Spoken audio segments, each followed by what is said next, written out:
Mahigit isang taon matapos makalabas ng kulungan, himas rehas muli ang 54 anyos na magsasaka matapos mahulihan ng mahigit 39 na gramo ng shabu na nagkakahalaga ng 266,084 pesos at isang 9mm Rock Island Armory sa bypass operation sa Zone 1 Barangay Sagrada Familia, Minalaba, Camarines Sur, alas 11:55 ng gabi nitong Biyernes, Hulyo 11. Ayon kay Police Master Sergeant Ernesto Verdadero Jr., Chief Investigator ng Minalabak Municipal Police Station, taong 2017 nang unang mahuli ang suspect dahil sa pagbebenta ng ilegal na droga. Matapos na makalaya, muli siyang nakulong nitong Pebrero at sinundan naman ngayong buwan. Matagal na umanong binabantayan ng pulisya ang suspect.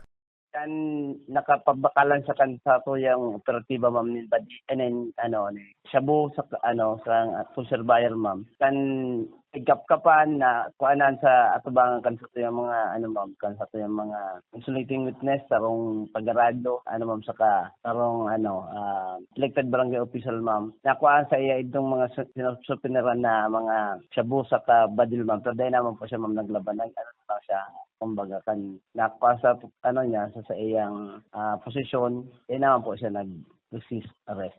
Itinuturing din na isang street-level individual ang suspect. Nasa kustodiya pa siya ngayon ng Minalabak MPS para sa kaukulang dokumentasyon at disposisyon.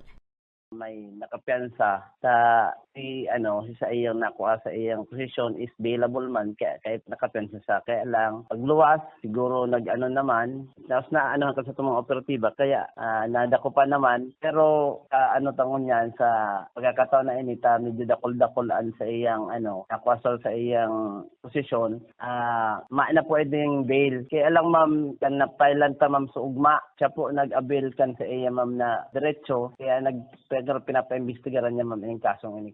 Mahaharap ang suspect sa kasong paglabag sa RA 9165 o ang Comprehensive Dangerous Drugs Act of 2002 at paglabag sa RA 10591 o Comprehensive Firearms and Ammunition Regulation Act. Para sa mga balitang Tatak Bicol, Angeline Dagta.